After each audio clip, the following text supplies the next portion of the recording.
भारतीय विद्यापीठ पुणे यूनिवर्सिटी से marketing management में एमबीए कर चुके श्री अनुराग पांडे जी ने भारत और बांग्लादेश के विभिन्न कल्चरल और बिजनेस एनवायरनमेंट में बहुत से बिजनेस वेंचर्स को सेटअप और लीड किया है।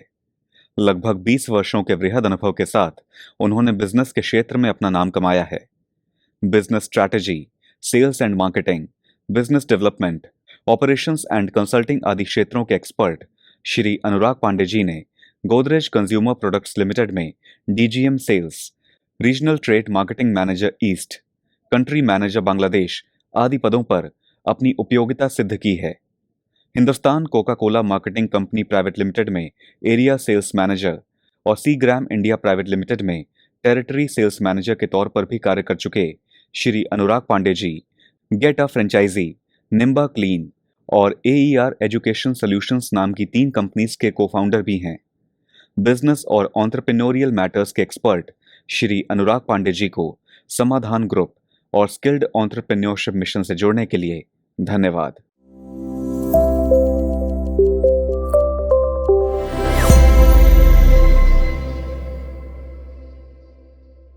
बहुत बार जब हम व्यापार करने के लिए सोचते हैं और व्यापार कर भी रहे होते हैं, तो ऐसी स्टेज आती है जब हमको ये तो लग रहा होता है कि हमारा आइडिया पावरफुल है। हमारा आइडिया पावरफुल है, उसको मार्केट से अच्छा रिस्पांस मिल रहा है, या कंसेप्ट स्टेज पर भी अगर हम सोच रहे हैं किन्हीं प्रमोटर्स के साथ या किन्हीं लोगों के साथ, हमारी जो टीम है उनके साथ, तो बिजनेस को हम देख तो पा रहे होते हैं कि हाँ ठीक है, ये बिजनेस बहुत अच्छा ग्रो कर सकता है, लेकिन उस ग्रोथ में जो सबसे बड़ी रिक्वायरमेंट होती है, जो रुकावट होती है इनफैक्ट, वो होती है उसमें अवेलेबल पैसे की।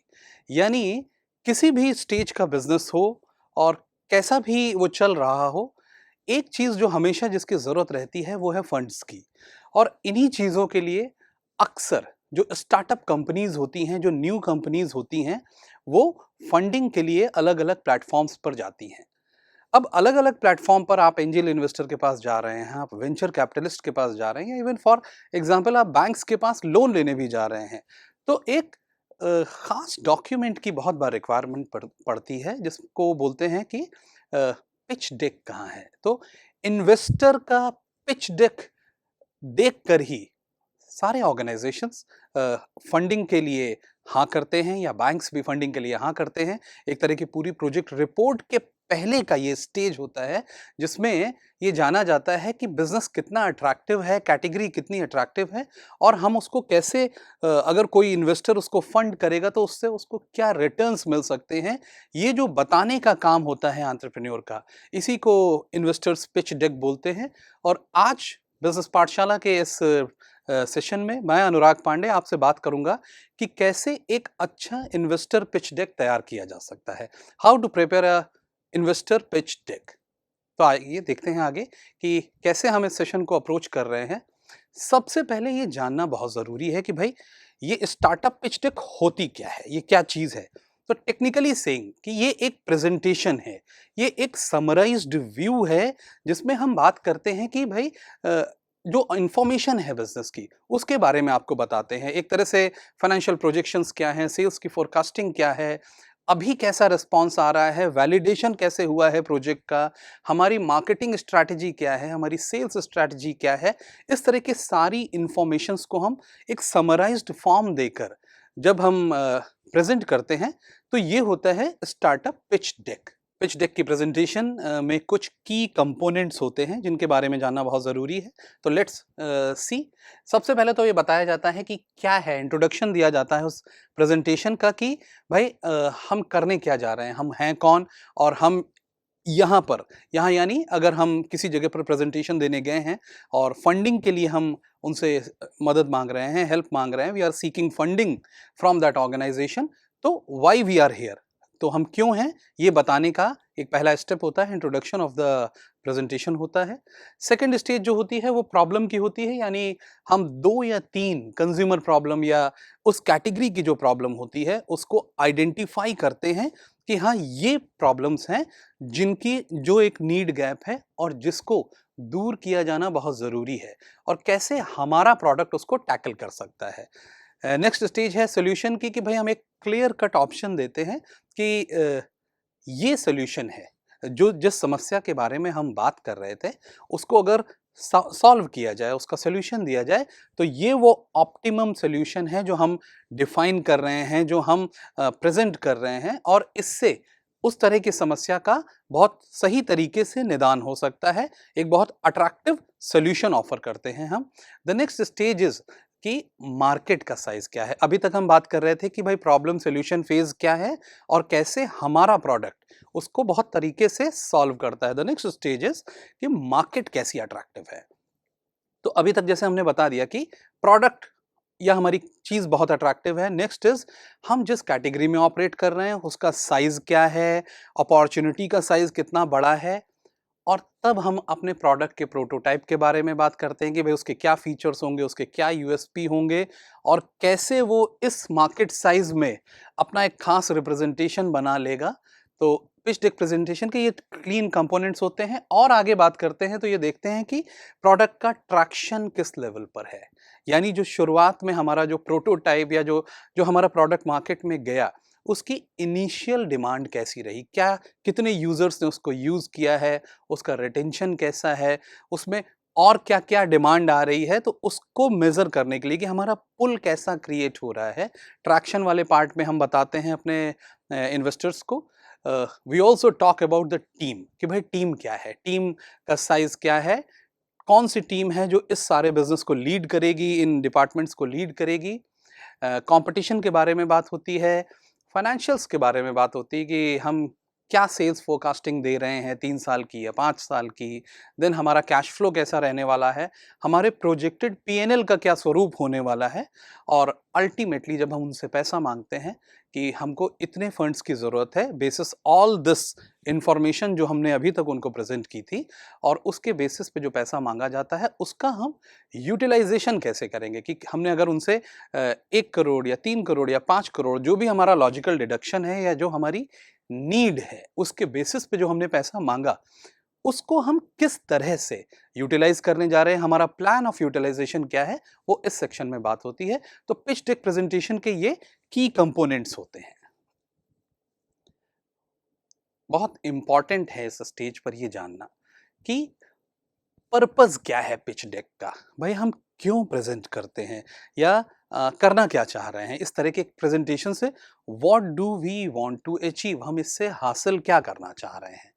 तो अक्सर जब आप बातचीत में देखेंगे कि हमारी प्रेजेंटेशन है, हमने इन्वेस्टर्स को अपना पिच डेक शेयर कर दिया है, ऐसी बातें आप बहुत से स्टार्टअप फाउंडर्स से या न्यू एज बिजनेसमैन से या एंटरप्रेन्योर से सुनने को मिलती हैं आपको कि हमने अपना पिच डेक शेयर कर दिया है।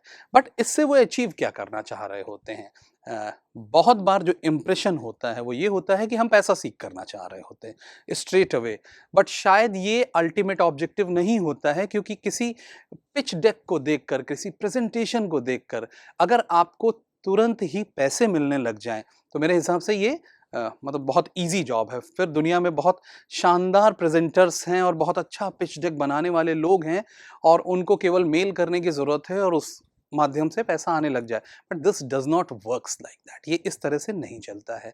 तो पिच डेक का सबसे बड़ा ऑब्जेक्टिव होता है कि हम जो पोटेंशियल इन्वेस्टर्स होते हैं वो लोग जिनके पास फंड्स होते हैं और वो इस तरह के ही किसी बिजनेस में उन फंड्स को डिप्लॉय करना चाहते हैं, उनको यूटिलाइज करना चाहते हैं, उनको हम एक तरह से इस अपॉर्चुनिटी को दिखाते हैं कि देयर इज एन अपॉर्चुनिटी, एक ऐसा अवसर है, एक ऐसा बिजनेस है और एक ऐसा आइडिया है जिसको हम अगर फंड करें, जिसमें अगर हम फंडिंग डालें, तो depending on the market size, depending on the solution इस टीम ने जो डिजाइन किया है और टीम की अपनी प्रतिभा की वजह से भी उसके चलने की संभावना और उसके पैसा बनाने की संभावनाएं बहुत होती हैं। और इस वजह से हम उनसे फर्दर मीटिंग सीख करते हैं, उनको और गहराई से इस बिजनेस के बारे में बताने का ये पहला स्टेप होता है। तो rather than seeking fund from this, कि वो एक फंडामेंटल इंफॉर्मेशन है, वो एक समराइज्ड वर्जन है, लेकिन एक्चुअल पर्पस जो होता है वो इन्वेस्टर को इसमें बहुत बहुत क्यूरियस करना होता है, उसको बहुत एक्साइटमेंट लेवल पर ले जाना होता है और उससे further meetings, so that he turns out into a positive investor. यानी एक पोटेंशियल इन्वेस्टर से जब वो इन्वेस्टर बन जाता है की यात्रा के लिए पहली सीढ़ी है, और इसलिए ये इन्वेस्टर पिच डेक इम्पॉर्टेंट है, उसका पर्पस भी यही होता है। तो आइए जानते हैं कि सबसे पहला पार्ट जो मैंने चर्चा भी की थी कि भाई पिच डेक की शुरुआत का पहला टाइटल जो होता है, जो पहली स्लाइड होती है, वो होती है आपकी इंट्रोडक्शन स्लाइड कि आप हैं कौन, आप यहाँ क्या कर रहे हैं, मतलब what what you are doing in this category, और आपका विजन क्या है, आपका वैल्यू प्रिपोजिशन क्या है। तो आप एज अ कंपनी आप क्या हैं। उदाहरण आप दे सकते हैं कि आप फॉर एग्जांपल आप क्लीनिंग कंपनी हैं, आप एक क्लीनिंग सर्विस हैं और आप 10 शहरों में अभी अपना काम कर रहे हैं, छोटे स्केल पर कर रहे हैं, लेकिन ये एक पायलट हो सकता है। तो you are a cleaning company, you are a cleaning service company for example. अब व्हाई आर यू हियर, यहाँ से आप अपने बारे में बताना शुरू करते हैं बहुत छोटी लाइनों में। ऐसा अज्यूम करिए कि जैसे ट्विटर में आपको 140 शब्दों की एक बाध्यता होती है कि उसी में आपको अपना मैसेज टाइप करना होता है और लिखना होता है। इन द सिमिलर मैनर इस स्टेज पर अब आपको आपको ये बताना होता है कि आप क्यों हैं इस कैटेगरी में, कि आप क्या बनाना चाह रहे हैं या किसके लिए क्या करना चाह रहे हैं। बहुत प्रिसाइज एक स्टेटमेंट आना चाहिए कि मैं एक्स लोगों के लिए वाई करना चाह रहा हूँ, मैं रिटायर्ड लोगों के लिए ओल्ड होम्स की प्रोफेशनल सर्विस हूँ, या अगर मैं क्लीनिंग कंपनी हूँ तो मैं बिजी हाउस होल्ड्स या डबल इनकम हाउस होल्ड्स में जो क्लीनलीनेस की एस्पिरेशन होती है और वो काम वाले लोग नहीं कर पाते रूटीन आवर्स में, उस गैप को प्लग करता हूँ। तो मैं क्लीनिंग कंपनी हूँ जो अफोर्डेबल हाउस होल्ड्स को सुपर क्लीन रखने में मदद करता है। ये इस तरह के स्टेटमेंट्स आपके इंट्रोडक्शन में जाते हैं। आप अपना वैल्यू या विजन या वैल्यू प्रिपोजिशन या यूएसपी भी इसमें डाल सकते हैं कि भाई हमारा विजन ये है कि हम 5 साल में let's say 10 lakh households को क्लीन करना चाहते हैं। This kind of vision can be a good vision, it's a good and green motto के तहत भी आ सकता है। तो पहली स्लाइड में आप अपना इंट्रोडक्शन देंगे और उसमें अपने बारे में बहुत संक्षिप्त ढंग से ये बताएंगे कि आप कौन हैं और आप क्या कार्य कर रहे हैं। And then you will share your vision कि भाई अगर अभी आप जो कर रहे हैं, लेकिन आपका लार्जर स्वरूप क्या है आपके दिमाग में, कि आप करना क्या चाहते हैं, what is your vision about this business, this category. तो इस बारे में बात करने को आप इंट्रोडक्शन वाली जो स्लाइड है उसमें आप इसकी बात करते हैं। नेक्स्ट स्लाइड जो है वो अब हम बहुत सीरियसली उतर रहे हैं अपने प्रेजेंटेशन की सीरियसनेस पे। नाउ यहाँ से जो फंडामेंटल पिच है आपकी वो ये बताने की होती है कि कैसे आप, आपका प्रोडक्ट, आपकी कंपनी एक सुपर अट्रैक्टिव बिजनेस है। तो अभी जो ये बताया जा रहा है उसमें सबसे इंपॉर्टेंट चीज होती है कि किस समस्या का आपका बिजनेस निदान कर रहा है। आप कौन सी ऐसी समस्या है जिसको आप सॉल्व करना चाहते हैं। मैंने एक एग्जांपल अभी क्लीनिंग कंपनी का दिया, तो उसमें बड़ी क्लियर सी बात है कि बिजी हाउस होल्ड्स जिनके पास अफोर्डेबिलिटी है, यानी पैसा है काम कराने का, उनकी जो एस्पिरेशन होती है वो बड़ी 5 स्टार लिविंग की होती है, क्लीन स्पेसेस की होती है, या फॉर एग्जांपल सीजन के समय, दिवाली के समय उनको बहुत साफ सफाई चाहिए होती है। ये इंडियन कल्चर है। और ऐसे समय पर रादर देन कि बुजुर्ग माँ बाप वो सारा काम करते नजर आए या घर के ही सारे लोग लगकर करें, अगर कर सकते हैं तो बहुत अच्छा है, लेकिन कमर्शियली सेइंग ये नहीं हो रहा है बिजी लाइफ स्टाइल्स में, तो आउटसाइड हेल्प सीख की जाती है, यानी सर्विसेज कंपनीज को बुलाया जाता है। तो ऐसे केसेस में आप क्या समस्या सॉल्व कर रहे हैं, आप क्लीनलीनेस की समस्या सॉल्व कर रहे हैं बिजी हाउस होल्ड्स के लिए। तो ये प्रॉपर प्रॉब्लम है जो अर्बन सेंटर्स में खासकर बहुत ज़्यादा एग्जिस्ट करती है और जिसका सोल्यूशन हाउस होल्ड सीख करते हैं, यानी उनको इसकी ज़रूरत होती है। तो किसकी समस्या है, किस तरह का हाउस होल्ड है और उनका क्या प्रॉब्लम है, इस स्पेसिफिक चीज़ को आप बाकायदा लिख कर बताते हैं। एक एग्जाम्पल में देखते हैं, आपने एयरबीएनबी करके एक कंपनी है, उसका नाम जरूर सुना होगा। ये ग्लोबल ऑर्गेनाइजेशन है और स्टार्टअप्स में इसको, मतलब it is one of the lead organisation जिसको बहुत ही रिस्पेक्ट से देखा जाता है। तो इस ऑर्गेनाइजेशन ने अपनी पिचिंग जब की थी, जब जब उसने अपना पिच डेक बनाया था और फंडिंग के लिए इन्वेस्टर्स के पास गया था, तो इसने अपनी जो प्रॉब्लम थी उसको बहुत बहुत डिफाइंड ढंग से उसने स्टेट किया था। उसने बताया था कि भाई कंज्यूमर लेवल पर 3 तरह की प्रॉब्लम है। सबसे पहली प्रॉब्लम है कि प्राइस की, कि जो ऑनलाइन बुकिंग क्लाइंट्स हैं ये जो ट्रैवल साइट्स हैं, इन पे प्राइस का कोई कंट्रोल, कोई पैरिटी नहीं थी और अफोर्डेबल सॉल्यूशंस अवेलेबल नहीं थे। तो पहली समस्या ये थी जो डेवलप्ड कंट्रीज़ में भी थी एंड फर्दर वो इंडिया में भी आई और ग्लोबल ऑर्गेनाइजेशन है। तो जब उन्होंने शुरुआत की थी, तो उन्होंने देखा कि भाई जो ऑनलाइन बुकिंग साइट्स हैं, जो ट्रैवल एजेंट्स हैं, उनका प्राइस का कोई पैरिटी नहीं है, कोई कोई सिस्टम नहीं है। तो price was a significant issue.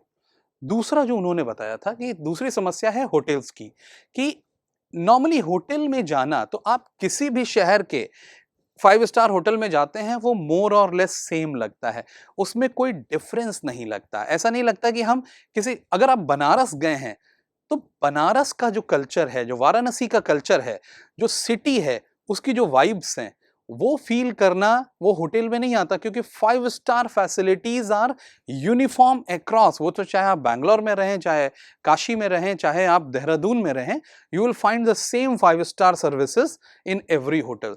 तो 5 स्टार कल्चर में एक जो बहुत बड़ी समस्या उन्होंने एक्नॉलेज की कि भाई जो टूरिस्ट होता है वो तो घूमने जाता है और लोकल कल्चर को भी वो एब्ज़ॉर्ब करना चाहता है, but while they are in the 5 stars उनको वो कल्चर का एब्ज़ॉर्प्शन नहीं मिलता। और ऐसा बहुत सा टूरिस्ट है जो कल्चर के लिए कहीं पर जाता है, स्पेशली फॉरेनर्स अगर काशी आ रहे हैं या प्रयागराज जा रहे हैं या उड़ीसा जा रहे हैं, पुरी जा रहे हैं या गुजरात जा रहे हैं, वो वहाँ के लोकल कल्चर को भी एब्ज़ॉर्ब करना चाहते हैं। तो एयरबीएनबी ने कहा कि होटल्स का detachment from the city and its culture एक बड़ा इश्यू है। नॉर्मली अनकंफर्टेबल रूम्स होते हैं, एक सा सबसेट होता है, बहुत सफोकेटिंग होता है, बैड लाइटिंग होती है। तो ये सारे होटल्स की प्रॉब्लम थी। पहले उन्होंने बताया ट्रैवल एजेंट के प्राइस की प्रॉब्लम, सेकंड बोला कि होटल में भी इश्यू है और इन सब पे उन्होंने बताया कि लेकिन भाई इसमें कोई रास्ता नहीं है, no easy way exist for making a reservation with a local or becoming a host. अब इसका उनका कहना था कि अगर मान लीजिए हम कहीं रुकना चाहें, किसी लोकल व्यक्ति के यहाँ रुकना चाहें, तो कहाँ रुकें, किसके पास जाएं, ऐसा कोई चारा नहीं था। तो एयरबीएनबी जैसी वर्ल्ड क्लास ऑर्गेनाइजेशन ने अपनी समस्या को इस तरह से प्रॉब्लम स्टेटमेंट वाली स्लाइड में रखा। तो आपको भी सलाह यह है कि अगर आप प्रेजेंट करने जा रहे हैं किसी इन्वेस्टर को, तो अपनी समस्या को बहुत स्पेसिफिक ढंग से, कि हम कंज्यूमर लेवल पर या कस्टमर लेवल पर ये प्रॉब्लम्स एग्जिस्ट करती हैं और हम इनका इलाज ढूंढ रहे हैं, हम इनको सॉल्व कर रहे हैं। ये बहुत क्लियर होना चाहिए कि वो 2 या 3 समस्याएं क्या हैं जिनका आप सॉल्यूशन प्रोवाइड फॉर कर रहे हैं। आगे देखते हैं कि जो तीसरी स्लाइड होती है वो नॉर्मली बात करती है कि भाई ठीक है, एक समस्या है, लेकिन साइज क्या है उस मार्केट का? जिस मार्केट की आप बात कर रहे हैं, वो क्या है, what is the total market size, कितनी बड़ी मार्केट है और उसमें आप अपनी कंपनी को कहां पर पोजीशन देख रहे हैं इन टर्म्स ऑफ प्रोडक्ट की तरफ से, आपका यूएसपी क्या है या मार्केट साइज आप कितना लेना चाह रहे हैं। तो ये एक इंपॉर्टेंट चीज है कि सबसे पहले हमने देखा कि भाई प्रॉब्लम क्या है, इस समस्या का समाधान हम लेके आ रहे हैं।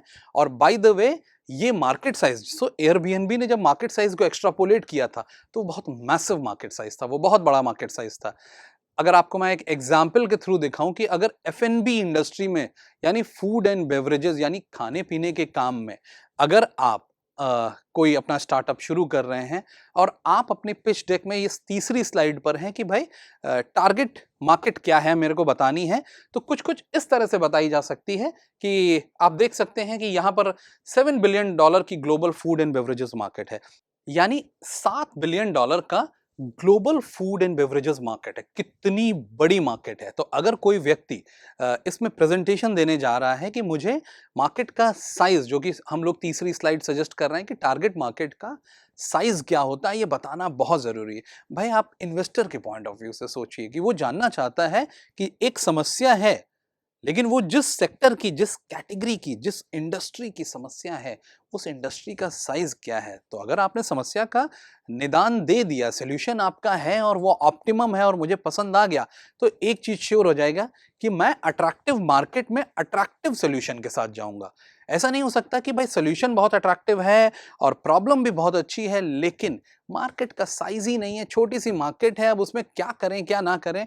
तो बड़े प्लेयर्स या बड़े इन्वेस्टर बिल्कुल इस तरह के चीज़ों में रुचि नहीं दिखाते, तो उनको मार्केट के साइज़ का भी एक हमें आइडिया देना पड़ता है कि ये मार्केट का साइज़ इस तरह से है। तो आप देख रहे होंगे कि कुछ-कुछ ऐसा ही डिफरेंट ग्राफ्स एंड चार्ट्स के माध्यम से आप अपनी कैटेगरी का मार्केट साइज़ बताते हैं, जिसमें आप ये भी बताते हैं कि इतनी बड़ी मार्केट है, इस ग्रोथ रेट से ग्रो कर रही है, उसकी वृद्धि दर क्या है, साल दर साल उसमें वो कैसे बढ़ रही है, बहुत तेज़ी से बढ़ रही है, नेगेटिव ग्रोथ रेट है, सैचुरेटेड मार्केट है, क्या है? उसकी ग्रोथ रेट भी एक अट्रैक्टिव प्रीपोज़िशन होता है और मार्केट में जो चैनल्स हैं, वो कौन-कौन से हैं, किन-किन चैनल्स के माध्यम से उस मार्केट में डिस्ट्रीब्यूशन हो रहा है। तो इस तरह की बातें आप अपने टारगेट मार्केट वाली स्लाइड में बहुत अच्छे से बताते हैं। अब बात करते हैं कि सॉल्यूशन क्या है? अगर जिस समस्या की मान लीजिए हम बात कर रहे थे कि एक कंज्यूमर प्रॉब्लम है या एक कस्टमर्स की प्रॉब्लम है, तो वो प्रॉब्लम क्या है हमने डिफाइन किया, देन उसके बाद हमने देखा कि जिस इंडस्ट्री की हम बात कर रहे हैं उसका मार्केट साइज क्या है, उसकी ग्रोथ रेट क्या है, कैसे वो आगे बढ़ रही है इंडस्ट्री, और उसमें डिफरेंट डिस्ट्रीब्यूशन प्लेटफॉर्म कैसे हैं, क्या हो रहा है, कुछ अगर उसके की एस्पेक्ट हैं, तो उन सब चीज़ों को समेट के हमने थर्ड स्लाइड में बात की या तीसरे सेक्शन में बात की। नॉट टू टॉक अबाउट कि तीसरी स्लाइड, रादर वो तीसरे सेक्शन की बात हो गई जो टारगेट मार्केट के साइज़ की बात हो रही थी। अब आ जाते हैं, ये सही टाइम है जब हमने enough curiosity as a presenter बना रखी होती है। काफ़ी उत्सुकता इन्वेस्टर की होगी इस लेवल पर कि जब तक यहाँ की बात हो गई है, तो वो जानना चाहेगा कि भाई ठीक है, बड़ा मार्केट साइज़ है या मीडियम मार्केट साइज़ है, ग्रोथ बहुत अच्छी चल रही है, आपका सॉल्यूशन क्या है इस समस्या के लिए?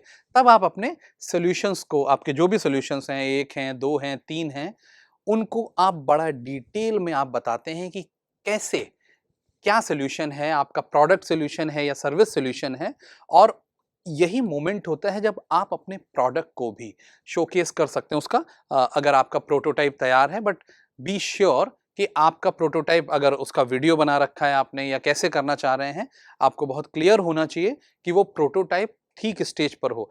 पुअर इंप्रेशन करने के लिए आप अपने प्रोडक्ट को यहाँ ना डालिए।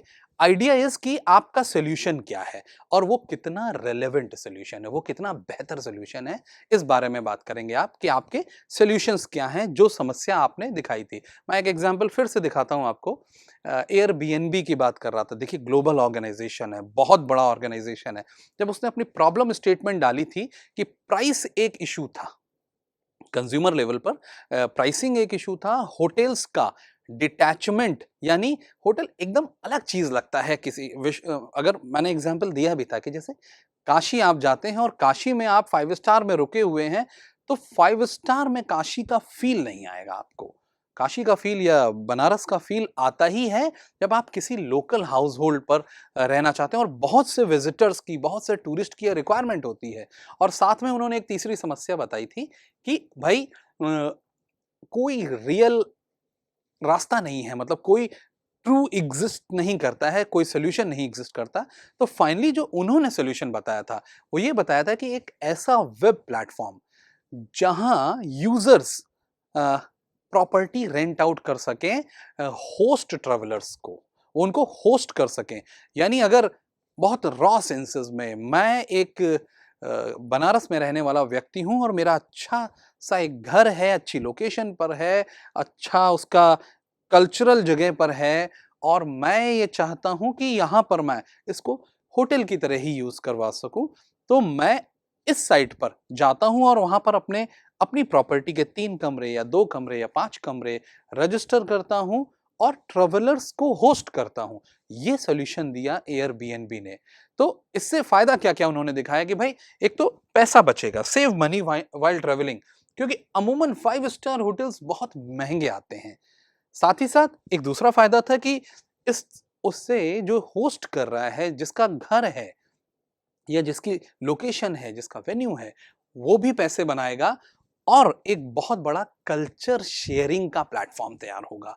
जो लोकल कनेक्शन शहर से होना चाहिए, वो होगा। तो उन्होंने इसको अपना सॉल्यूशन बताया एयरबीएनबी ने, while they were presenting their pitch deck. जब वो अपनी पिच डेक प्रेजेंट कर रहे थे, तो उन्होंने बताया कि कैसे उनका सॉल्यूशन क्या है। एक प्लेटफॉर्म जहां पर जाकर जो होस्ट्स हैं वो अपनी प्रॉपर्टी रजिस्टर कर सकते हैं, अपने बारे में पूरी डिटेल्स दे सकते हैं, और जो यूजर्स हैं, जो ट्रेवलर्स हैं, वो उनको देख सकते हैं, वो उनकी रेटिंग देख सकते हैं, और उसके बेसिस पर वो शहर की ऐसी जगहों पर रुकना पसंद करने लगे और उनको उन जगहों पर जाने लगे जो पहले वो केवल होटल्स में जा पाते थे और होटल से वो निराश थे। ऐसे कंज्यूमर्स, ऐसे कस्टमर्स। अब जानते हैं कि अगला सेक्शन क्या है। अभी तक हम लोगों ने बात की कि हमारा प्रॉब्लम्स क्या है, हमारा मार्केट साइज क्या है, कैसी मार्केट में हम एग्जिस्ट करते हैं, उसका साइज क्या है, उसका ग्रोथ रेट क्या है। साथ ही साथ हमने सोल्यूशन की भी बात की कि हमारा प्रपोज्ड सोल्यूशन क्या है और वो कितना एक्साइटिंग है, उसका यूएसपी क्या है, कैसे वो कंज्यूमर की उन समस्याओं को सॉल्व करेगा जिनको हम मानते हैं कि वो अनटच्ड और बड़ी समस्याएं हैं, जिनको बहुत अच्छे ढंग से किसी ने टैकल नहीं किया है। तो जैसे मैंने एग्जांपल एयरबीएनबी के दिया। अब जो अगला सेक्शन है वहां पर आकर आपको अपने इन्वेस्टर को बताना होता है कि भाई आपका रेवेन्यू मॉडल क्या है, आप पैसे कैसे बनाएंगे।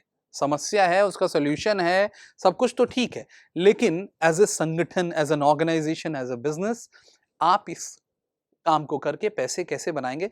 तो इस स्लाइड पर, इस सेक्शन पर आकर आपको ये बताना होता है कि how will you make money.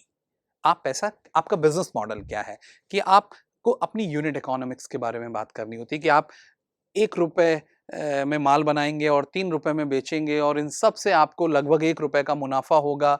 इस 1 रुपए मुनाफा पर यूनिट पे आप 5 लाख यूनिट बेचेंगे एंड एज अ रिजल्ट आपको 5 लाख का मुनाफा होगा, वाइल आपके खर्चे इतने हैं।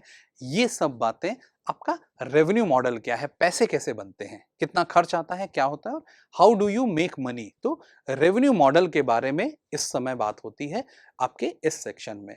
एक और इंपॉर्टेंट चीज है कि आपको उन कंज्यूमर के बारे में भी इस जगह पर बात करनी चाहिए कि आपका आपकी टारगेट ऑडियंस कौन है।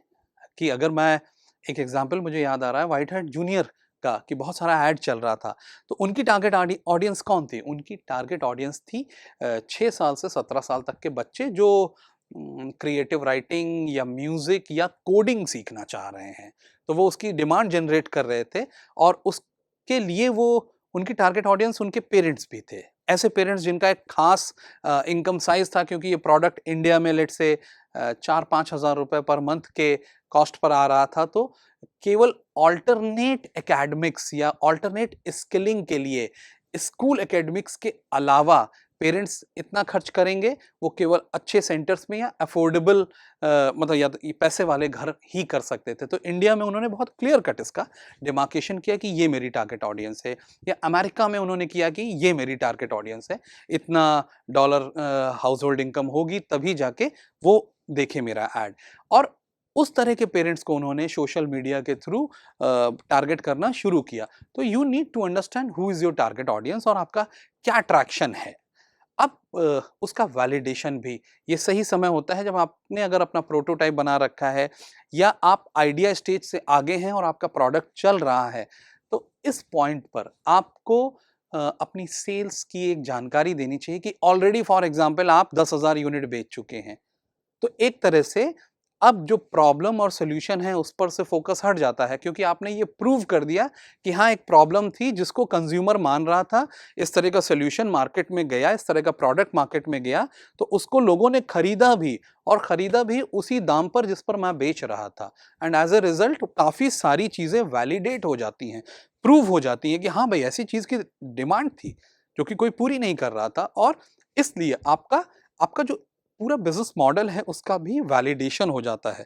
तो इस पॉइंट पर आकर हमें हमारा बिजनेस मॉडल, हमारा रेवेन्यू मॉडल क्या होगा और अभी तक का हमारा ट्रैक्शन कैसा है, यानी हमारी डिमांड अगर छोटी मोटी हमने जनरेट की है तो वो क्या है, उसके फैक्ट्स एंड फिगर्स आपको यहाँ पर डालने चाहिए, और उसके बेसिस पर कि उसका वैलिडेशन हो जाता है कि क्या अभी तक की डिमांड है, क्या कैसे हो रहा है। आइए आगे देखते हैं कि next stage investors pitch deck पर क्या है। एक छोटा सा रिकैप दे देता हूँ शुरू से।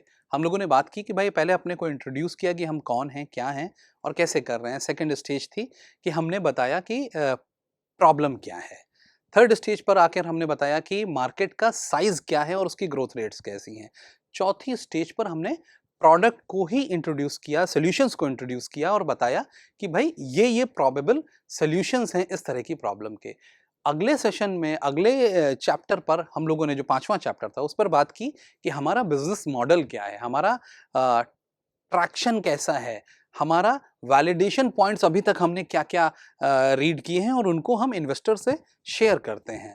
जो नेक्स्ट स्टेज आती है वो एक तरह से again a very important stage, और कोई भी इन्वेस्टर ये ज़रूर जानना चाहेगा। अभी तक हम उसको बिजनेस के मैक्रोज को दिखा रहे थे और एक तरह से अपने सॉल्यूशन और उसकी एक्सेप्टेंस के बारे में बात कर रहे थे। अब यहाँ से हम बात करना चाहते हैं कि हमारी मार्केटिंग और सेल्स की स्ट्रैटेजी क्या होगी, क्योंकि पैसा मांगा जा रहा है, एक तरह से इन्वेस्टर्स को प्रेजेंटेशन दिया जा रहा है, फंडिंग मांगी जा रही है, तो फंडिंग का डिप्लॉयमेंट में एक बहुत अहम हिस्सा होता है मार्केटिंग और सेल्स पे डिप्लॉयमेंट। भाई आप किसी से अगर पैसा मांग रहे हैं तो पैसा आप उस बिजनेस को बहुत अच्छा ग्रो करने के लिए मांगते हैं। आप ऐसे तो नहीं मांगते कि आप पैसा मांग रहे हैं और वो पर्सनल यूसेज के लिए हो जाता है। No, you ask for money, आप पैसा मांगते हैं सो दैट बिजनेस को बहुत अच्छी ग्रोथ दी जा सके, उसको बहुत तेजी से स्केल अप किया जा सके। और इस पॉइंट पर आप कंपनी की मार्केटिंग एंड सेल्स स्ट्रैटेजी जब डिफाइन करते हैं, तब जाके इन्वेस्टर को कॉन्फिडेंस आता है कि हाँ, बिजनेस की मार्केटिंग स्ट्रैटेजी ठीक है, उसकी सेल्स स्ट्रैटेजी ठीक है।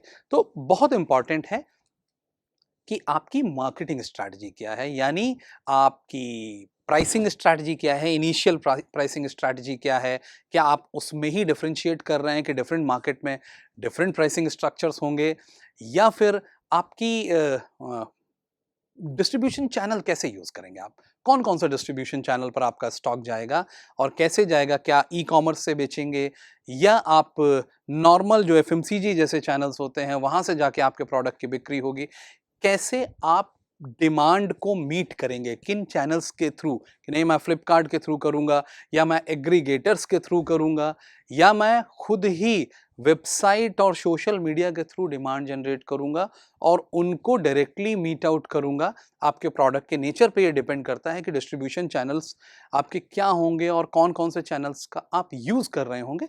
लेकिन यहाँ इस पॉइंट पर आप अपनी प्राइसिंग स्ट्रैटेजी क्या होने जा रही है, आपकी डिस्ट्रीब्यूशन स्ट्रैटेजी क्या होने जा रही है, और जो सबसे अहम चीज़ है वो है आपकी कम्युनिकेशन स्ट्रैटेजी, आपकी एडवर्टाइजिंग स्ट्रैटेजी, आपकी प्रमोशन स्ट्रैटेजी, ये क्या होने जा रही है। किन मार्केट्स में आप प्रमोशन करेंगे, किन मार्केट्स में आप अपनी बात बताएंगे, अपने प्रोडक्ट के बारे में बताएंगे, वहाँ उसका एड चलाएंगे, या आप ट्रेड में कोई एक्टिविटी करेंगे, आप कैसे लॉन्च करेंगे, आपका जीटीएम बोलते हैं, गो टू मार्केट का अप्रोच कैसा होगा। आप जब बाजार जाएंगे उसके पहले क्या क्या काम होंगे और किस तरह से आप किस स्टैंडर्ड ऑपरेटिंग प्रोसीजर को अपना के आप बाजार जाएंगे कि हाँ, वहां जाकर हम इस तरह से अपना प्रोडक्ट लॉन्च करेंगे या उसको बढ़ाएंगे या ग्रो करेंगे।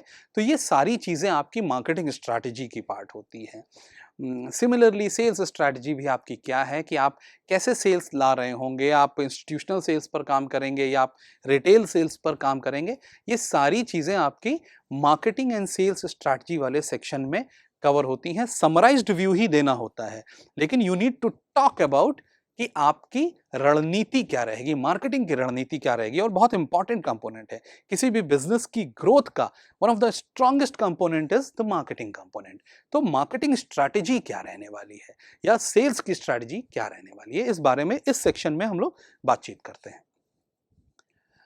आपके सॉल्यूशंस क्या हैं, मार्केटिंग में क्या क्या सॉल्यूशंस हैं, आपकी क्या स्ट्रैटेजी है, आप कैसे उसको करना चाहते हैं। तो ये सारी चीज़ें आपको इस सेक्शन में बहुत अच्छे से अपने इन्वेस्टर को एक्सप्लेन करनी होंगी, क्योंकि बिजनेस हो या स्पोर्ट्स हो, कॉम्पिटिटिव वर्ल्ड बोला जाता है। हम जिस दुनिया में जी रहे हैं उसको बहुत कॉम्पिटिटिव वर्ल्ड बोला जाता है कि हर चीज़ में प्रतियोगिता है, हर काम में प्रतियोगिता है। कि अगर क्लास में आगे रहना है, पढ़ाई में आगे रहना है तो भी प्रतियोगिता है, किसी नौकरी में इंटरव्यू देना है तो भी प्रतियोगिता है। There is a lot of competition.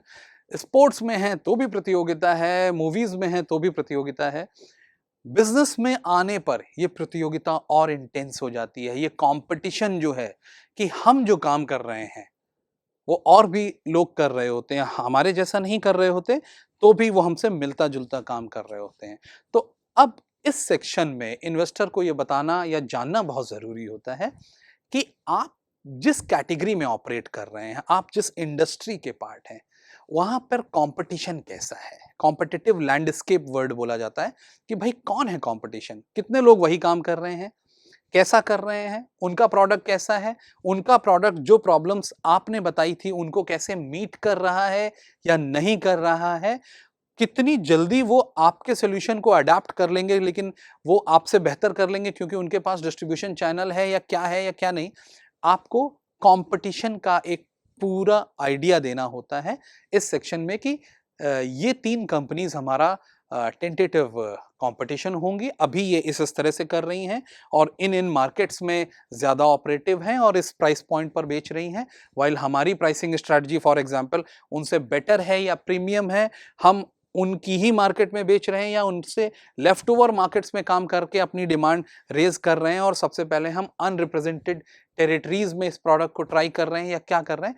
इसके बेसिस पर आपकी रणनीति और शार्प होती है और इन्वेस्टर ये ज़रूर जानना चाहता है कि आप कंपटीशन को आपने कितना समझा है और उसके ऊपर स्कोर करने के लिए यानी उसको हराने के लिए यानी उससे ये कंपटीशन जीतने के लिए आपकी तैयारी कैसे है? आप किन चीज़ों को करने जा रहे हैं जिससे आपको एडवांटेज मिलेगा कंपटीशन के ऊपर यानी आपको आपका कंज्यूमर प्रेफ़र करेगा, आपकी सेल्स आएगी। तो सारी हाइपोथेसिस में एक बड़ा जो विलेन होता है वो कंपटीशन होता है। तो उसको टैकल करने के लिए आपकी क्या रणनीति है, क्या योजना है और कैसे आपका सॉल्यूशन कंपटीशन को भी बजट करके अपनी स्ट्रैटेजी बना रहा है, ये इस पॉइंट पर, इस सेक्शन पर आप अपने प्रेज़ेंटेशन में इस बारे में बात करते हैं। अगेन बड़ा इम्पोर्टेंट चीज़ है कि और ये बड़ा मूवीज़ की तरह होता है कि आपने अक्सर देखा होगा क्योंकि हम लोग जिस काम में हैं, हम क्या कर रहे हैं कि हम एक इन्वेस्टर पिच डेक तैयार कर रहे हैं और इन्वेस्टर पिच डेक तैयार करने में हमारा मोटिव क्या है? हम एक तरह से एक स्टोरी बता रहे हैं ना कि भाई एक समस्या है और उसका एक सॉल्यूशन है और बाय द वे ये जो समस्या है ये बहुत बड़ी समस्या है। तो जो हमारा सॉल्यूशन है वो बहुत बड़ी एक समस्या को सॉल्व करेगा, एक बड़ा मार्केट साइज़ ले लेगा और इस तरह से हम इसको बनाएँगे, ये हमारा बिज़नेस मॉडल है, ये हमारी चीज़ें हैं, ये हमारी मार्केटिंग स्ट्रैटेजी है, ये हमारा कॉम्पिटिशन देखिए कितना स्टोरी जैसा चल रहा है। ये सारी चीज़ें बहुत अच्छी हैं। लेकिन इन्वेस्टर ये तो जानना ही चाहता है कि आपकी स्क्रिप्ट जैसे बॉलीवुड मूवीज़ में स्क्रिप्ट का बहुत महत्व होता है। तो अभी तक हम जितनी बातचीत कर रहे थे, वो थी स्क्रिप्ट। इन्वेस्टर ये भी देखता है कि इस स्क्रिप्ट के लीड कैरेक्टर्स कौन-कौन हैं। आपकी मूवी बहुत बढ़िया थी, मतलब आपकी स्टोरी बहुत बढ़िया थी, लेकिन आपके जो एक्टर हैं, आपने बहुत वीक एक्टर मान लीजिए ले लिया, तो क्या आपकी पिक्चर चलेगी? नहीं चलेगी। सिमिलरली जब आप इन्वेस्टर के सामने प्रेज़ेंट करते हैं, तो उसका बहुत फ़ोकस होता है कि ये जो बात है, ये तो इम्पोर्टेंट है, ये जो स्टोरी है, ये जो बिज़नेस इश्यू है, ये जो बिज़नेस चैलेंज है, ये तो ठीक है, आपने सही बात करी है। लेकिन इस समस्या को एग्ज़ीक्यूट कौन कर रहा होगा? इसका जो सॉल्यूशन आपने बताया है, ये जो रणनीति आपने बताई है, ये कौन-सी टीम एग्ज़ीक्यूट कर रही है? उसकी काबिलियत भी है, जिस रोल के लिए अमिताभ बच्चन या शाहरुख खान चाहिए, कहीं आपने ऐसा तो नहीं कि किसी बहुत अपने जान-पहचान वाले को भर्ती कर लिया हो? So that is their serious investors always have a look at the team क्या है, किस कैपेबिलिटी की टीम है, क्या बैंडविड्थ लाती है, क्या समझदारी है टीम की, क्या पास्ट रिकॉर्ड है टीम का। तो क्या आपने राइट टीम डेवलप की है? आप एक इतना इम्पोर्टेंट बिजनेस नर्चर कर रहे हैं, आप उसका उसका पूरा आपका आइडिया स्ट्रांग है, सच में एक बहुत खूबसूरत बिजनेस बन रहा है, उसका बहुत पोटेंशियल है। लेकिन जिन लोगों के थ्रू वो बिज़नेस एस्टैब्लिश होना है, वो एक लिमिटेड पीरियड तक दौड़ के थक जाएँगे। उसके बाद उनकी इमेजिनेशंस, उनकी लीडरशिप एबिलिटी, उनकी बैंडविड्थ पे इश्यू आने लगेंगे और तब संगठन हिलने लगेगा। तो जो टीम होती है, जो इन्वेस्टर्स होते हैं, वो ज़रूर देखते हैं कि किस टीम को इस सारी चीज़ों को एग्ज़ीक्यूट करने का दारोमदार है, के ऊपर आपने ट्रस्ट किया है और उस टीम की कैपेबिलिटीज़ क्या हैं, उसकी एक्सपर्टीज़ क्या है, बहुत बड़ा वर्ड है कि मेरी एक्सपर्टीज अगर सेल्स एंड मार्केटिंग है और मैं उस स्टार्टअप का पार्ट हूँ और मैं इस बारे में बातचीत कर रहा हूँ तो एक कॉन्फिडेंस मिलेगा। लेकिन अगर मेरी एक्सपर्टीज सेल्स एंड मार्केटिंग नहीं है और मैं एक नॉर्मल सा फॉर एग्जांपल कोई और व्यापार करने वाला व्यक्ति हूँ जिसमें सेल्स एंड मार्केटिंग का कोई खास रोल नहीं है, लेकिन यहाँ पर सेल्स एंड मार्केटिंग में आपने मेरे को दिखा रखा है, तो वो फिर मिसफिट हो जाएगा। तो टीम का फिटमेंट एक बहुत बहुत इंपॉर्टेंट फैक्टर होता है और इन्वेस्टर्स इस पर बहुत तवज्जो देते हैं। तो while preparing your pitch deck, product solution strategy के बाद जो टीम वाला सेक्शन है वो सुपर इंपॉर्टेंट होता है। इस पे बहुत ध्यान से इसको फॉर्म करिएगा और इसके बारे में बताइएगा। तो शार्क टैंक वगैरह में भी आप जब कभी भी आप उनके एपिसोड्स देखेंगे तो जो जो कोर प्रमोटर्स होते हैं, वो लोग जो बिजनेस को का विजन लेके चल रहे होते हैं, आप उन्हीं के बारे में बात करते हैं। इस पॉइंट पर मैं एक चीज और आपको बताना चाहूंगा कि अनलेस अंटिल इंपॉर्टेंट या स्टेक होल्डर्स ना हो तो आप एम्प्लॉयज को इसमें शो नहीं करते हैं। Normally you don't show your employees for a simple reason कि एम्प्लॉयमेंट में कोई भी व्यक्ति आज है कल नहीं है और उसके बेसिस पर आपने उसको अपनी टीम का पार्ट अगर दिखा रखा है तो वो उतना अट्रैक्टिव नहीं होता। जो कोर टीम होती है जिसके स्टेक्स होते हैं, वो कौन लोग हैं और वो क्या कैपेबिलिटी टेबल पर ला रहे हैं और उसकी वजह से बिजनेस के सक्सेस होने की कैसी संभावना बन रही है, ये बात टीम वाले सेक्शन में करी जाती है। नाउ जो ऑलमोस्ट अब ये लिटमस टेस्ट वाली जगह पर आ जाता है पिच डेक कि भाई फाइनेंशियल्स के बारे में बात की जाए कि क्या है फाइनेंशियल्स, आपकी प्रोजेक्शंस क्या हैं। तो इस सेक्शन में हम लोग जो बात करते हैं इन्वेस्टर्स से, वो नॉर्मली ये होती है कि भाई हम अपना एक एक 3 साल या 5 साल का एक सेल्स प्रोजेक्शन का व्यू देते हैं कि हम अपनी सेल्स प्रोजेक्शन उनको शेयर करते हैं कि हमारी ये सेल्स रहने वाली है, इस तरह से हमारी सेल्स जाएगी, इस ग्रोथ रेट पर जाएगी और क्या होने वाला है हमारी सेल्स पर, ये एक हमारा विजन जाता है। सेकंड जो चीज होती है वो हम अपना पीएनएल स्टेटमेंट शेयर करते हैं कि भाई हमारा हाइपोथेसिस बनाई जाती है कि हमारा सिनेरियो 1 में पीएनएल ऐसा रहने वाला है, सिनेरियो 2 में पीएनएल ऐसा रहने वाला है, सिनेरियो 3 में प्रॉफिट एंड लॉस स्टेटमेंट की मैं बात कर रहा हूं या कुछ लोग उसको इनकम स्टेटमेंट भी कहते हैं, तो वो कैसा रहने वाला है फाइनेंशियल सेक्शन में हम लोग बात करते हैं। और कैश फ्लो फोरकास्ट करते हैं कि भाई हमारे पैसे की मूवमेंट कैसे हो रही होगी और किस किस टाइम पर हमको कितने कितने पैसे की रिक्वायरमेंट होगी। और ये बहुत ट्रिकी जगह होती है क्योंकि यहीं से आपकी डिमांड आपको कितने पैसे की है ये आने लग जाती है और बहुत क्लियर हो जाता है इन्वेस्टर्स को कि इनकी इतनी इतनी डिमांड है। तो फाइनेंशियल सेक्शन में हम लोग सेल्स फोरकास्टिंग, पीएनएल या इनकम स्टेटमेंट या हम लोग कैश फ्लो फोरकास्ट, इन 3 डॉक्यूमेंट्स के बारे में बात करते हैं। मैं आपको कुछ एग्जांपल्स भी दिखाना चाह रहा हूं। जैसे एक कंपनी का मैंने एक हाइपोथेसिस है कि एक सेल्स फोरकास्ट लगती कैसे है, तो आप देख सकते हैं कि ये 5 साल का एक पूरा परव्यू दिया हुआ है जिसमें यूनिट प्राइस इतना है, यूनिट कॉस्ट इतना है, यानी अगर 100 रुपए का माल तैयार हो रहा है तो बन रहा है लेट से 60 रुपए का, तो यूनिट प्राइस कितनी है और उसकी कॉस्ट कितनी है। कंज्यूमर पे प्राइस 100 रुपया थी लेकिन उसके बनने में 60 ही रुपया लगा। फिक्स्ड कॉस्ट कितनी है उस एक यूनिट में, तो उस एक यूनिट की फिक्स्ड कॉस्ट कितनी होगी। मार्केट का साइज दिया होता है कंपनी जब सेल्स फोरकास्टिंग करती है और पिच डेक के लिए करती है, तो 5 साल का विजन है, यूनिट इकोनॉमिक्स की बात हो रही है, कॉग्स की बात हो रही है। कॉग्स यानी हमारी input cost, cost of goods sold, जो माल हम बेच रहे हैं उसकी हमें कितनी लागत पड़ रही है उसको कॉग्स बोलते हैं। तो इन सारी चीजों को आप अपने सेल्स फोरकास्टिंग वाले डॉक्यूमेंट में कवर करते हैं और आप देख रहे होंगे कि इसमें सिनेरियो बिल्डिंग भी की हुई है कि scenario 1 is based on target operating income की, अगर हम कितनी टारगेटेड इनकम देख रहे हैं और वो किस सिनारियो में आ रही है। तो 2 सिनारियोज लिए हैं। एक दूसरा सिनारियो जो लिया है वो टारगेट मार्केट शेयर पे लिया है कि अगर हम इतना मार्केट शेयर टारगेट करेंगे तो हमें कितना माल बेचना पड़ेगा। तो जो सेल्स फोरकास्टिंग है वो हमारी ऑपरेटिंग इनकम, हमारी मार्केट शेयर की एस्पिरेशंस, इनको लेकर एक लगभग 5 साल का खाका हम लोग खींचते हैं जिसमें यूनिट इकोनॉमिक्स के बेसिस पर यह बताया जाता है कि भाई इतना इतना इतना मार्केट साइज है, इतनी एस्पिरेशन अगर हम लेके बनाते हैं तो हम कितना बिजनेस करना चाह रहे हैं या हमें कितना बिजनेस करना चाहिए, हमारे पास कितनी सेल्स आ सकती है, आनी चाहिए, लॉजिकल रीजनिंग से हम कितना माल बेच सकते हैं। सो ये हो गया कंपनी का सेल्स फोरकास्टिंग डॉक्यूमेंट।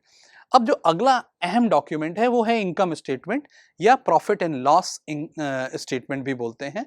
कि आप देख रहे हैं कि एग्जांपल मैं क्रिएट कर रहा हूं कि 5 साल का एक पूरा खाता है, उसमें जो सेल्स अभी आपने डाली है आप वहीं से नंबर डिराइव करके डाल देते हैं सेल्स फोरकास्टिंग वाले से। 5 साल का, 6 साल का, आप जो भी लॉन्ग टर्म लेना चाहें, इन्वेस्टर की भी रिक्वायरमेंट 3 साल की है या 5 साल की, आपको समझना पड़ेगा, लेकिन 3 से 5 एक स्टैंडर्ड प्रैक्टिस है जो नॉर्मली ऑर्गेनाइजेशंस फॉलो करते हैं।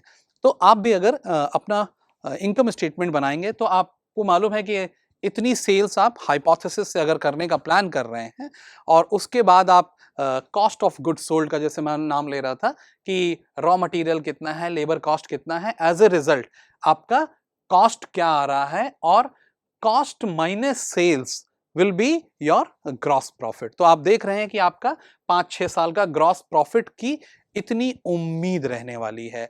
अब उसमें आप सेल्स एंड मार्केटिंग में कितने परसेंट डालेंगे, आप एडमिनिस्ट्रेटिव एक्सपेंसेस में आपके क्या खर्चे होंगे ही होंगे इस साइज का बिजनेस करने के लिए या इतनी सेल्स करने के लिए, ये आपको क्लियर होना पड़ता है। एबिडा लेवल पर आ जाता है। एबिडा होता है अर्निंग्स बिफोर इंटरेस्ट बात करते हैं, इंटरेस्ट एंड डेप्रिसिएशन, अमोर्टाइजेशन का भी इसमें होता है, लेकिन वो सर्विस कंपनीज पे होता है। तो आपका एबिडा कितना है और उसमें से अगर डिप्रिसिएशन हटा दें तो एबिट आता है। जो लोग ये चीजें समझते हैं फाइनेंशियल डॉक्यूमेंट्स में, उनके लिए बड़ा सरल होता है, लेकिन एज अ लेमैन भी जब आप किसी से पैसा मांगने जा रहे हैं और आप उसको एक सेल्स का सिनारियो दिखा रहे हैं जो हमने अपनी पिछली स्लाइड में देखा था, उसके बाद आप जब अपना पीएनएल स्टेटमेंट डाल रहे हैं तो उस व्यक्ति को आपके ग्रॉस प्रॉफिट और आपकी प्री टैक्स इनकम और आपकी नेट इनकम, इन 3 चीजों से बड़ा इंटरेस्ट रहने वाला है। उसकी पूरी उत्सुकता होगी ये जानने की कि आप 5 साल की जो प्रोजेक्शन दे रहे हैं उनमें आप नेट इनकम लेवल पर कितना पैसा बना रहे हैं या प्री टैक्स इनकम पर कितना पैसा बना रहे हैं या ऑपरेटिंग प्रॉफिट, एबिडा को बोलते हैं operating profit, operating profit level पर आपकी कितना पैसा बनने की संभावनाएं हैं, क्योंकि इसी बेसिस पर आपके बिजनेस की हेल्थ, फाइनेंशियल हेल्थ को वो देख रहा होता है, आपके प्रॉमिस को देख रहा होता है और बड़ी तस्वीर को देखना शुरू करता है कि आपका क्या उसमें आपकी क्या इन्वॉल्वमेंट है और आप उसको कैसे ले जाना चाहते हैं। तो इनकम स्टेटमेंट, पीएनएल स्टेटमेंट भी बहुत से इन्वेस्टर्स को जरूरत होती है और वो उसको डिमांड भी करते हैं। तीसरी चीज जो मैं बता रहा था वो होता है cash flow document. Cash flow को भी आपको आइडियली 2 से 3 साल का तो मंथ वाइज कैश फ्लो दिया जाता है। 3 साल का अगर आप बनाते हैं तो उसमें जो बड़े कंपोनेंट होते हैं वो ये होता है कि भाई हमें पैसा कहाँ कहाँ से मिलना है। महीने वाइज बड़ा क्लियर होता है कि अगर एक्स पैसा मिलना है, इतना सेल्स से आ जाएगा, इस तरह से बाकी चीज़ों से आ जाएगा, इतना उधारी के रिट्रीवल से आ जाएगा, तो पैसा आएगा कहाँ कहाँ से, ये उसका पूरा पूरा मंथ वाइज डिपिक्शन होता है।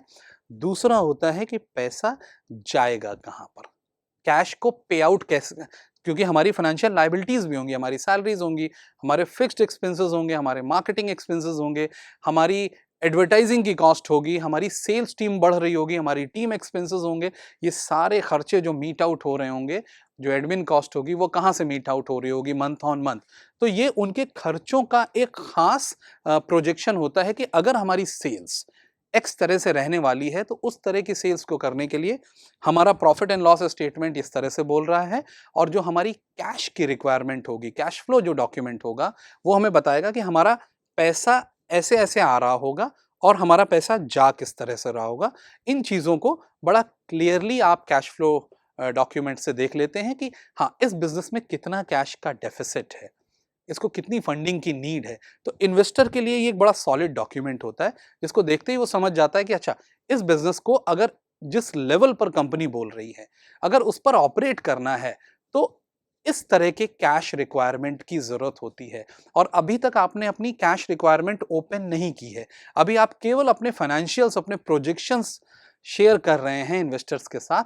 तो आप देखेंगे कि कैश फ्लो डॉक्यूमेंट में क्लू देना शुरू कर देते हैं आप कि बिजनेस की ये कैश की रिक्वायरमेंट है और वही टेक्निकली फंडिंग की रिक्वायरमेंट होने लगती है मेनी अ टाइम्स। तो कैश फ्लो फोरकास्ट एक इंपॉर्टेंट डॉक्यूमेंट है जो हमारे फाइनेंशियल वाले सेक्शन में हम लोग उसको प्रेजेंट करते हैं, एक क्लियर कट फैक्ट ओरिएंटेड तस्वीर देने के लिए। इससे एक कॉन्फिडेंस इन्वेस्टर का और बढ़ता है कि आप बिजनेस को नंबर्स पर भी देख रहे हैं, आप बिजनेस को लॉजिकल रीजनिंग से भी देख रहे हैं और आपकी अपनी समझदारी ठीक है। तो ये 3 डॉक्यूमेंट्स आपके फाइनेंशियल सेक्शन के पार्ट होते हैं। ये वो जगह है जहां पर हम पैसे की बातचीत करते हैं। अभी तक की सारी चीज़ों में हम केवल ये प्रूव करना चाह रहे थे कि हम लोग एक ऐसे बिज़नेस में हैं जो बहुत अट्रैक्टिव बिज़नेस है, वो प्रोडक्ट बहुत अट्रैक्टिव है, वो जिस समस्या का समाधान कर रहा है वो बहुत अच्छे ढंग से कर रहा है।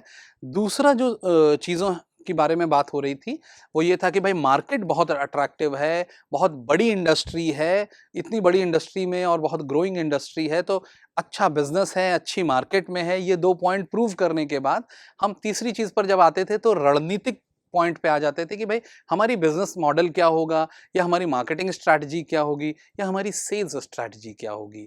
इस तरह की बातें करने के बाद हमने देखा कि हमारी टीम की बैंडविड्थ क्या है, उसका कंपोज़िशन क्या है।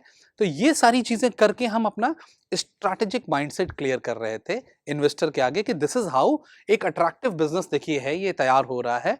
और चौथे चरण में हमने उससे फाइनेंशियल्स के बारे में बात की कि जो हमारा विज़न है, जो हमारा 5 साल का एक गेम प्लान है, सारी एडवर्टाइजिंग स्ट्रैटेजी और उनका जो कल्मिनेशन है, उससे हम इतना माल बेचने वाले हैं, इतने प्रॉफिट एंड लॉस को जनरेट करने वाले हैं और ये हमारी कैश फ्लो की फोरकास्ट है।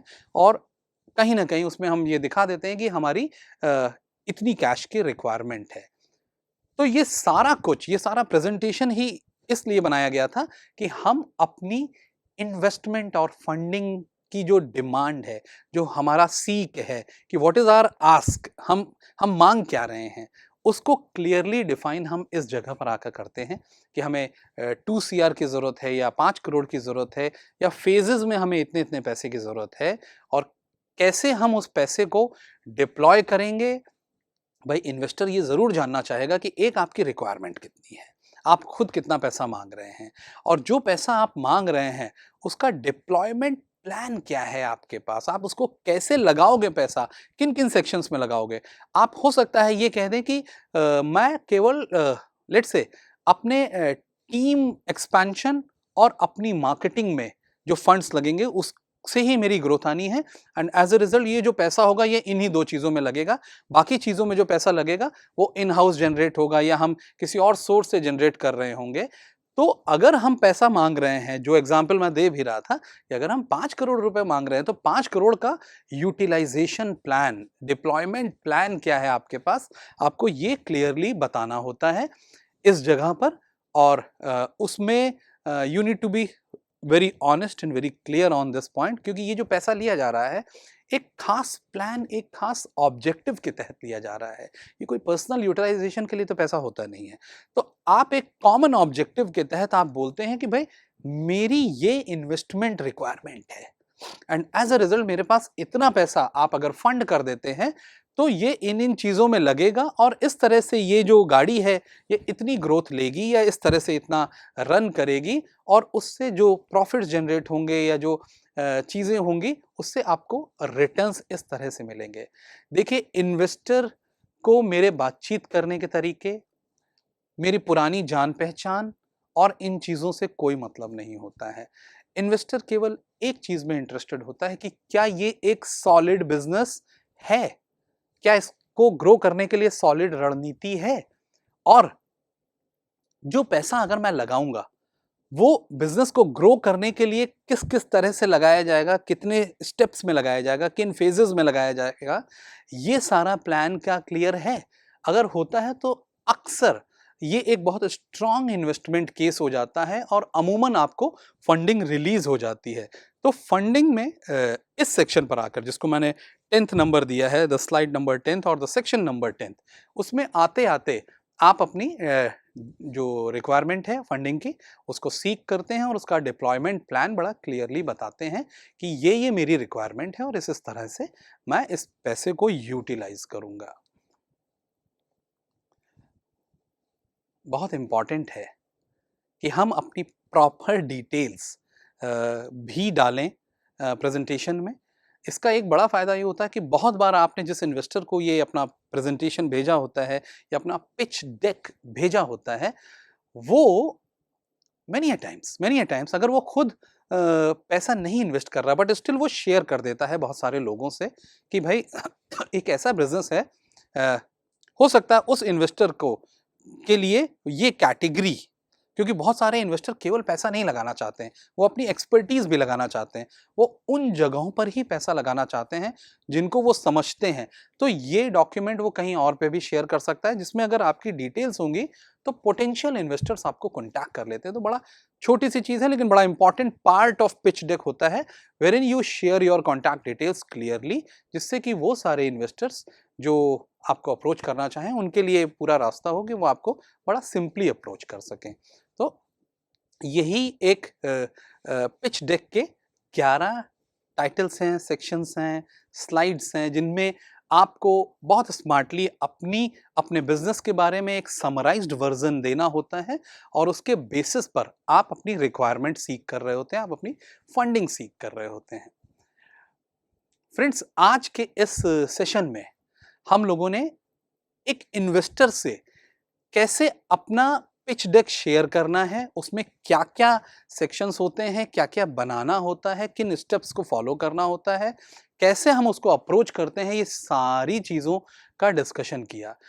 उम्मीद यही है कि जो लोग भी स्टार्टअप फंडिंग को सीख कर रहे हैं, उनको ये आइडिया लगे कि ये डॉक्यूमेंट होता क्या है। पिच डेक के नाम पर बहुत लाउजी डॉक्यूमेंट्स भी चल रहे हैं, लेकिन एक स्टैंडर्ड पिच डेक में इन्वेस्टर आपसे क्या अपेक्षा करता है कि आपके डॉक्यूमेंट में क्या क्या चीज़ें होंगी और आप उसको कैसे अप्रोच कर रहे हैं, इससे आपके पूरे माइंडसेट का भी पता चलता है।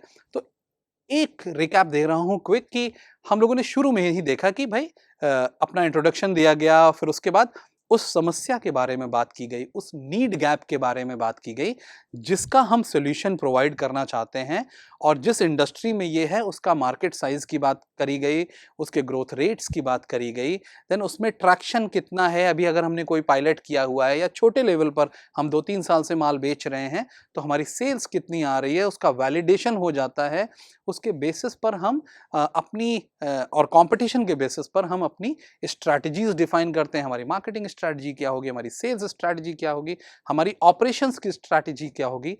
साथ ही साथ हम अपने फाइनेंशियल्स भी शेयर करते हैं कि भाई हमारे सेल्स फोरकास्टिंग इस तरह होगी, सिनारियोज ये लिए हुए हमने, पीएनएल हमारा ऐसा होने वाला है और उस वजह से हमारा कैश फ्लो डॉक्यूमेंट भी इस तरह से है, उसमें ये गैप लग रहा है जिसके लिए आप अंततः फंडिंग मांगते हैं कि मुझे इतने पैसे की ज़रूरत है और अगर ये पैसा मिलेगा तो संभावनाएं हैं कि कंपनी इस तरह से ग्रो करेगी और इस मार्केट शेयर को चेज करेगी। तो ये होता है एक प्रेजेंटेशन। ये प्रेजेंटेशन बनाना एक प्रोफेशनल वर्क है और अगर आप इसको इन्हीं चरणों में इसी इंटेंसिटी से अप्रोच करते हैं तो फिर ये आप पिच डेक बहुत आराम से बना सकते हैं। आज के इस सेशन में हम लोगों ने बात करी कि how to prepare an investors pitch deck, कि इन्वेस्टर को प्रस्तुत करने के लिए, प्रेजेंट करने के लिए जो पिच डेक बनानी है वो कैसे बनाई जाए। मुझे पूरी उम्मीद है कि जिन लोगों को भी अपनी फंडिंग के लिए पिच डेक बनानी है उनको ये प्रेजेंटेशन, ये सेशन जो आज मैंने आपसे बातचीत की है ये बहुत मीनिंगफुल लगा होगा और इससे उन्होंने काफ़ी सारी जानकारियां हासिल की होगी। इस सेशन में अभी जुड़े रहने के लिए और वन ऑन वन क्वेश्चनिंग के लिए हम अभी जूम के इस लिंक पर आई विल बी अवेलेबल, मैं आपसे एक पर एक बातचीत करने के लिए अवेलेबल रहूंगा, तो आप इसको क्लिक कर सकते हैं। बाकी लोगों के लिए this was all what I wanted to present. आज के सेशन में इतना ही, बहुत बहुत धन्यवाद, थैंक यू।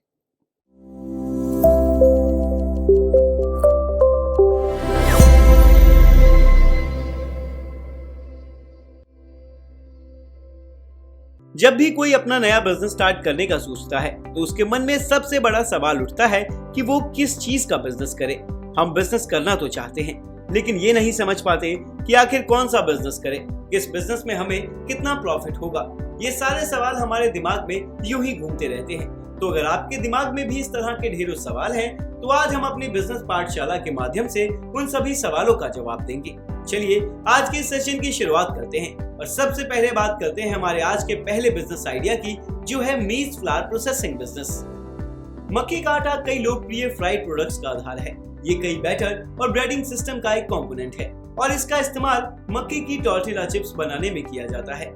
कॉर्न चिप्स के लिए कॉर्न मील के आटे को काफी मोटे स्कूप के आकार के टुकड़े के रूप में सीधा फ्राई किया जाता है। ग्लूटेन फ्री प्रोडक्ट्स में भी मक्के का आटा काफी पसंद किया जाता है। इसका अपना एक अलग स्वाद है और ये व्हाइट राइस और टैपियोका स्टार्च के मिश्रण के रूप में भी अच्छी तरह काम आता है। अगर स्मॉल स्केल पर आप इस बिजनेस को स्टार्ट करने का प्लान करते हैं तो उसके लिए आपको 15 से 20 लाख रुपए की जरूरत होगी, जिससे आप 2500 से 2800 स्क्वायर फीट एरिया में इस बिजनेस को शुरू कर सकते हैं। इलेक्ट्रिक लोड की बात करें तो इस बिजनेस के लिए आपको 22 से 25 किलोवाट इलेक्ट्रिक लोड चाहिए होगा। अब बात आती है मैन पावर की, जिसमें 6 से 8 वर्कर्स के साथ आप इस बिजनेस की शुरुआत कर सकते हैं।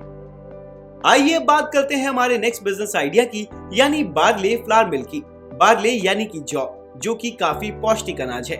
इसका इस्तेमाल बेवरेजेस इंडस्ट्री में कई तरह की हेल्थ ड्रिंक्स बनाने में भी किया जाता है। ये प्रोटीन और फाइबर से भरपूर होता है, जो हमें कई तरह की बीमारियों से लड़ने में भी मदद करता है। अगर आप एक सीमित मात्रा में नियमित रूप से जौ के आटे का सेवन करते हैं तो आपको colon cancer, diabetes, heart disease, cholesterol, gallstone और वेट लॉस करने में भी काफी मदद मिलती है। स्मॉल स्केल पर सेमी ऑटोमेटिक मशीन्स के साथ आप इस बिजनेस को 15 से 20 लाख रुपए की इन्वेस्टमेंट के साथ शुरू कर सकते हैं। वहीं जगह के तौर पर आपको 3000 स्क्वायर फीट एरिया से लेकर 3500 स्क्वायर फीट एरिया की जरूरत होगी। इलेक्ट्रिसिटी की बात करें तो स्मॉल स्केल पर आपका इलेक्ट्रिक लोड 18 से 20 किलोवाट रहेगा एंड मीडियम स्केल पर यही इलेक्ट्रिक लोड 30 से 35 किलोवाट पहुंच सकता है। साथ ही इस बिजनेस को आप 5 से 6 मैन पावर के साथ शुरू कर सकते हैं। चलिए आगे बढ़ते हैं और बात करते हैं हमारे अगले बिजनेस आइडिया की, जो है रागी फ्लावर प्रोसेसिंग बिजनेस। रागी का मेजरली उत्पादन एशिया और अफ्रीका में होता है। रागी का आटा हेल्थ के लिए काफी अच्छा रहता है, जो कि आपकी बॉडी में एनर्जी पैदा करता है। इसमें कैल्शियम, प्रोटीन भरपूर मात्रा में पाया जाता है। रागी फ्लावर की इन्हीं हेल्दी प्रॉपर्टीज की वजह से लोगों ने अपने डेली रूटीन में इसका सेवन करना शुरू कर दिया है और इसी कारणवश मार्केट में इसकी डिमांड लगातार बढ़ती जा रही है। तो ऐसे में इसका बिजनेस आपको एक सक्सेसफुल एंटरप्रेन्योर बना सकता है। अगर आप रागी फ्लावर प्रोसेसिंग बिजनेस छोटे स्तर पर सेमी ऑटोमेटिक मशीन के साथ शुरू करना चाहते हैं तो आपको 18 से 20 लाख रुपए की इन्वेस्टमेंट करनी होगी, जिससे आप 4000 से 5000 स्क्वायर फीट एरिया में 4 से 5 वर्कर्स के साथ शुरू कर सकते हैं। वहीं आपका इलेक्ट्रिक लोड 25 से 30 किलोवाट रहेगा और आप आसानी से इस बिजनेस से अच्छा प्रॉफिट कमा सकते हैं। नजर डालते हैं हमारे आज के सेशन के आखिरी बिजनेस आइडिया पर, जो है राइस फ्लेक्स, जिसे आप पोहा के नाम से भी जानते हैं।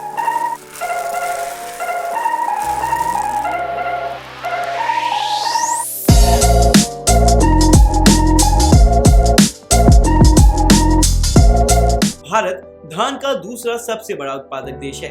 धान भारत की प्रमुख अनाज की फसल है, जो 40 मिलियन हेक्टेयर से अधिक क्षेत्र को कवर करती है। ये लगभग पूरे भारत का मुख्य भोजन बन गया है। पोहे में थोड़ी सी मिठास और मसाले मिलाकर इसे कई तरह के व्यंजन बनाए जा सकते हैं और इन्हें रोजाना ब्रेकफास्ट के रूप में खाया जाता है, क्योंकि ये काफी हल्का और पौष्टिक होता है। भारत में धान भरपूर मात्रा में उपलब्ध है, मेजरली केरला में, तो इसलिए इस बिजनेस के लिए यहाँ रॉ मटेरियल्स की कोई कमी नहीं है।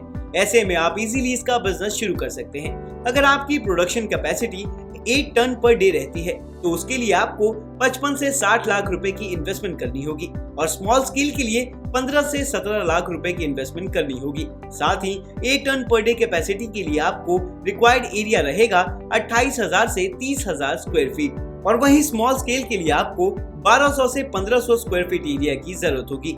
15 से 20 मैन पावर और 8 टन पर डे कैपेसिटी के हिसाब से आपको 120 किलोवाट इलेक्ट्रिक लोड की जरूरत होगी।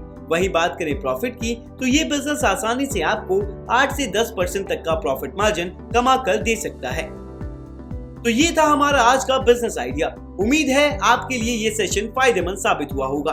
अब हम जुड़ेंगे आपसे जूम सेशन पर, जिसका लिंक आपको YouTube चैट बॉक्स में मिल जाएगा। तो अगर आज के टॉपिक को लेकर कोई भी सवाल है तो जूम सेशन से जरूर जुड़िएगा, जहां आप अपने सवाल एक्सपर्ट से पूछ सकते हैं और अपना जवाब प्राप्त कर सकते हैं।